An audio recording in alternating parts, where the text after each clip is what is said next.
Alright guys, so off camera I went ahead and browned off my sausage. I just left it in big old chunks because I want, them to be similar to the size of my vegetables. What I have in here is the little bit of oil that was left over, and I added another tablespoon. I'm also going to now add in 2 tablespoons of butter, and I'm going to go in with my aromatics. So I am just going to saute these. I'm going to have it on medium, and after 1 minute or so, I'm going to add in my rutabaga because these will take a lot longer to cook than my butternut squash. And here's my squash, so you can see I cut them in like pieces, and I'm going to let this go, like I said, for a minute, then add in my rutabaga, and I'll cook it on medium until they're pretty much fork tender, but they'll hold their shape, and then we'll go in with the squash. All right, in we're gonna go with my rutabaga, and I'm gonna give this all a toss.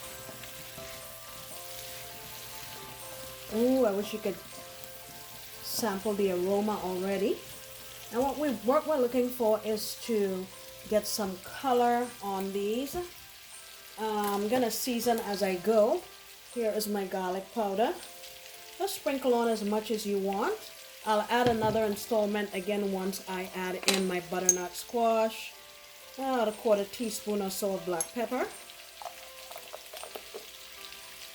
I'll add in a little bit of my paprika.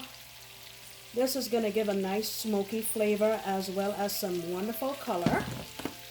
And lastly, my Tony's. I think that's pretty good. So I am going to be patiently stirring this periodically until I feel like I have gotten the kind of consistency that I want. Like I said, we want to pierce it with a knife and have it go in with some resistance, and at that time, that's when we will add in our butternut squash and lastly our meat. Alright, so we've started to get some color on these, so I think this is a good juncture to add in my squash.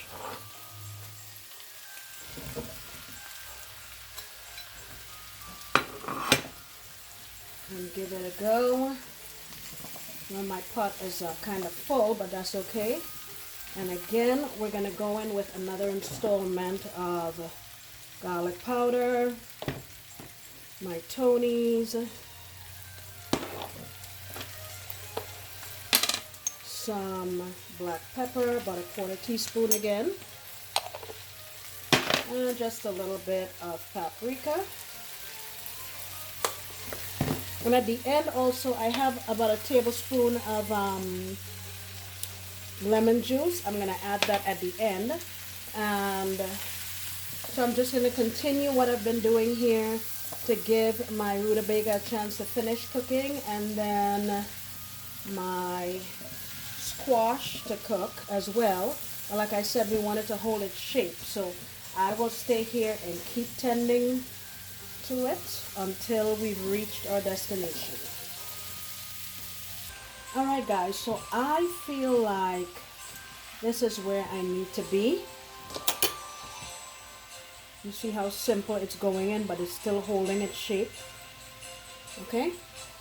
And this is where we go back in with our meat. Give that a good mix. And you see what I mean by I wanted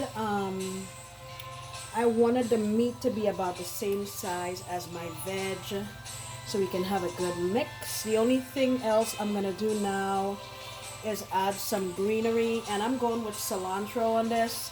If you don't like cilantro, you can obviously use green onions or something like that. Let me add some of that here.